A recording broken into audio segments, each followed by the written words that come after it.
बाबा का ढाबा। शहर के घंटाघर के पास एक बूढ़ा बूढ़ी एक छोटा सा ढाबा चलाते थे। दोनों एक दूसरे का सहारा थे और किसी तरह अपना पेट पाल रहे थे, लेकिन महंगाई ने उनका जीना मुश्किल कर दिया था। आज सुबह से सिर्फ 2 ग्राहक आए हैं और शाम के 5 बज गए हैं। कुछ समझ में नहीं आ रहा कि क्या करें। वो सब कह रहे हैं कि बाजार में मंदी आ गई है, इसीलिए सबकी गिराई नहीं चल रही। अरे बुढ़ापे में पैसों के लिए इतनी मगजमारी करनी पड़ रही है। अभी तो हाथ पैर चल रहे हैं तो काम दाम हो जाता है, बिस्तर पर आ गए तो पता नहीं कैसे चलेगा। बेटा बेटी सब छोड़ के चले गए हमको, बस गरीबी ने नहीं छोड़ा। भगवान के घर देर है अंधेर नहीं, सुनते सुनते हमारी आंखों में अंधेरा छा गया।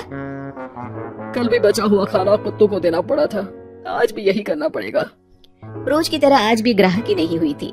रात को बाबा और अम्मा सड़क किनारे बने अपने ढाबे में ही सो जाते हैं। अगले दिन सुबह सुबह ही एक ग्राहक आ जाता है। बाबा जरा एक चाय और एक कचौरी तो देना।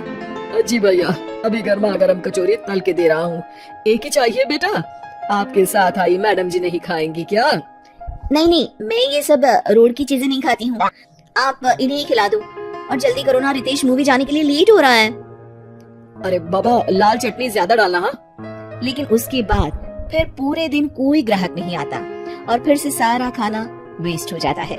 ये सिलसिला कई दिनों तक चलता है और तभी एक दिन एक लड़का वहाँ अपना मोबाइल लहराते हुए पूछता है, हेलो दोस्तों, कैसे हैं आप सब? ठीक ही होंगे, मैं भी ठीक हूँ।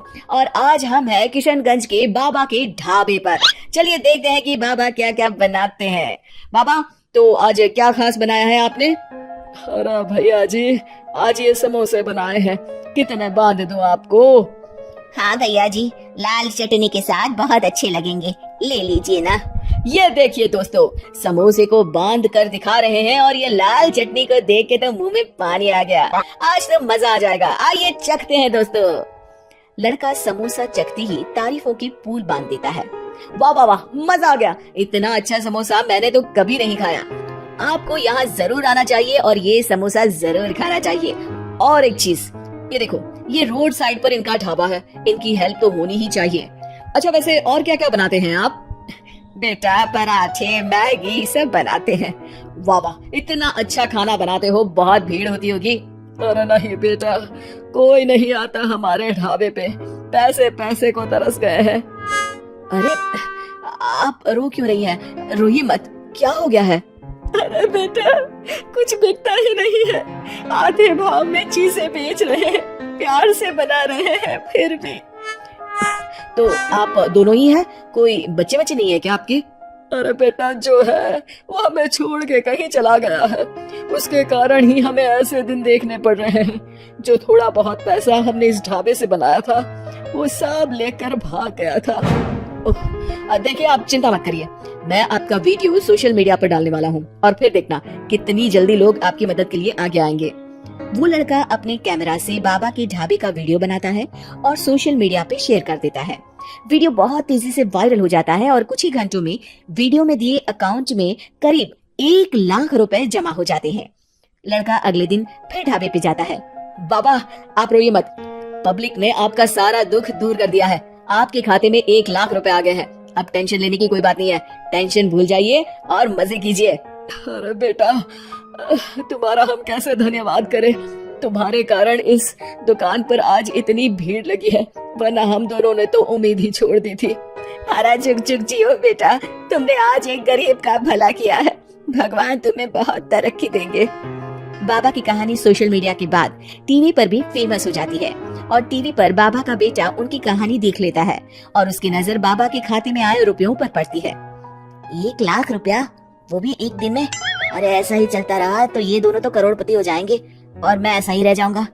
लगता है यही समय है इनके पास वापस जाने का। 2-3 इमोशनल डायलॉग चिपका दूंगा, दोनों मान जाएंगे। और ये देखकर बाबा का बेटा उनके पास वापस चला जाता है। अब बाबा, मैं आ गया बाबा, अब मैं आ गया हूँ, आप चिंता मत कीजिए, मैं आपकी पूरी मदद करूंगा। अब तो मेरी आंखें खुल गई है बाबा। अरे बेटा, कितना याद करते थे तुझे मेरे लाल, अपने बूढ़े माँ बाप को छोड़ के अब कहीं मत जाना। अरे नहीं नहीं माँ, तब तो मेरी मजबूरी थी, लेकिन अब नहीं, मुझे माफ कर दीजिए माँ बाबूजी। बाबा काफी नरम दिल के इंसान थे और बेटे के आने की खुशी उनके लिए पैसों से कहीं ज्यादा होती है। वो अपने बेटे को माफ कर देते हैं। बेटा, हम तो कुछ साल में बचेंगे भी या नहीं कोई भरोसा नहीं, लेकिन तू मेहनत करके ये ढाबा चलाना, और इसलिए आज से मैं ये ढाबा और ये पैसे तेरे नाम करता हूँ। अब हमारी तो उम्र हो गई है, अब तू काम करना और हम घर बैठकर खाएंगे। ये कहकर बाबा सारा पैसा अपने बेटे को दे देते हैं और आराम से अपनी पत्नी को लेकर अपने पुराने घर चले जाते हैं। ढाबे पर काफी भीड़ बढ़ती है।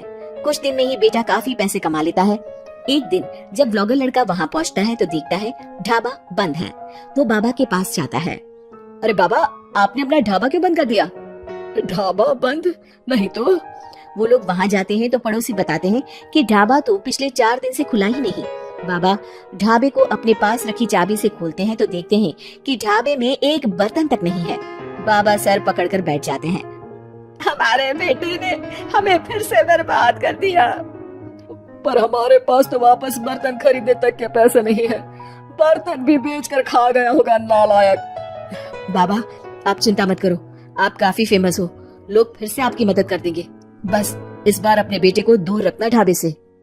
अब की बार बाबा ढाबे पे एक बोर्ड लगवाते हैं जिस पर लिखा है सिर्फ बाबा का ढाबा। ये सिर्फ क्यों लिखवाया है जी? ताकि अपने बेटे को पता चले कि ये सिर्फ उसके बाबा का है। उसके लिए अब यहाँ कोई जगह नहीं।